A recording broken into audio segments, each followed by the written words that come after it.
Dodgers star Shohei Ohtani suffered a left arm injury while trying to steal second here in Game 2 of the World Series.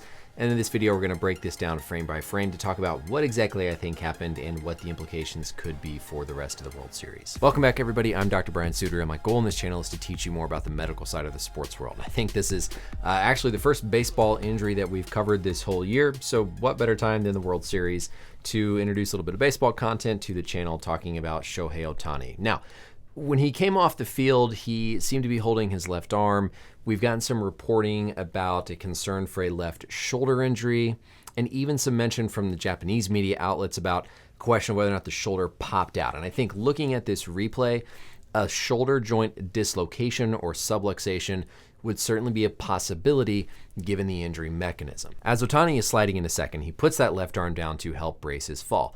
The problem is he puts an excessive amount of force down through that arm, and so there's going to be this ground reaction force where his weight coming down equal and opposite forces, if you remember your physics from high school, that's going to push back up into the arm, and that energy is going to be translated all the way up, ultimately into his shoulder joint. So then as he continues to slide through, this position right here is really the key position that is going to potentially lead to a shoulder joint dislocation or subluxation. In this position, Ohtani's left arm is a little bit back behind him, right? So it's extended kind of back off in this direction as he's putting load on it from the ground, pushing back up. What this is going to do is it's going to put a force up at the glenohumeral joint of the shoulder that's going to make his shoulder want to push forward anterior relative to the socket. We see this in positions when athletes, football players go down and they put that arm out and it gets caught up behind them, or they get torqued in that back awkward position. Fernando Tatis Jr., when he swung in the bat follow through, called that shoulder to shift. That would cause that force through the glenohumeral joint, potentially leading to an injury of that joint. Yeah, there's some other things in this position, of course. This is almost like a foosh, a fall on an outstretched hand, where you could have something like a wrist fracture, radial head fracture at the elbow, but hearing the initial reports of the shoulder, that's what we're gonna go off of. Now, if we look at our biodigital anatomy tool here, let's point out some of that various anatomy. So we're going to have the humerus, which is the arm bone up top. We're then going to have the scapula. The glenohumeral joint is right up here where that scapula and the humeral head meet. So it's very flat. The scapula is a very flat joint where the glenoid is located. Think of it like a golf tee with a golf ball for the humeral head. And then all the way around that glenoid rim is going to be a ring of cartilage called the labrum.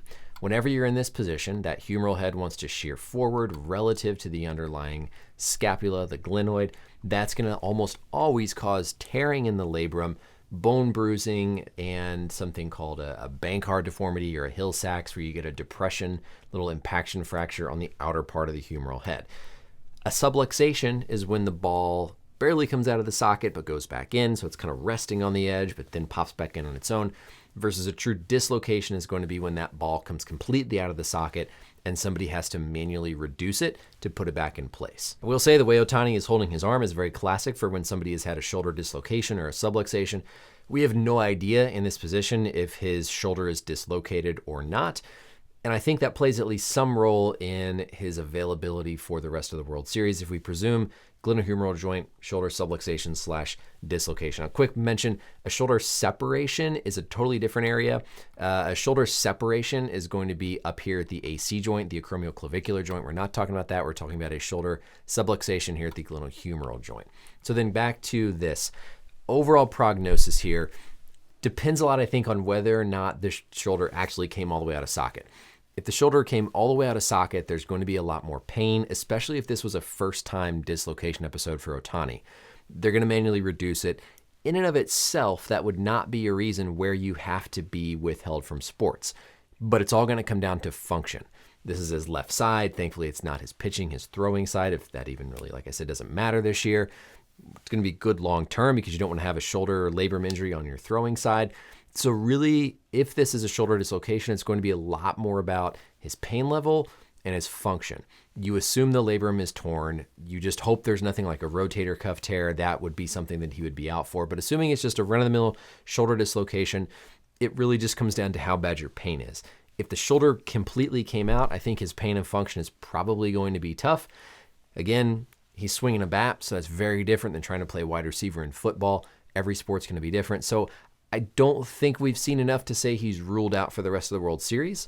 If further imaging shows something like a fracture or something like a rotator cuff tear, then yeah, that's a different story. But if all that's normal and this is just a shoulder dislocation, subluxation with a labrum tear, there's at least a chance that if his pain and function can get under control, we'll see him back for the rest of the World Series. Fingers crossed. That's it for the video, everybody. Let me know as always any questions or comments down below. And until next time, we'll see you later.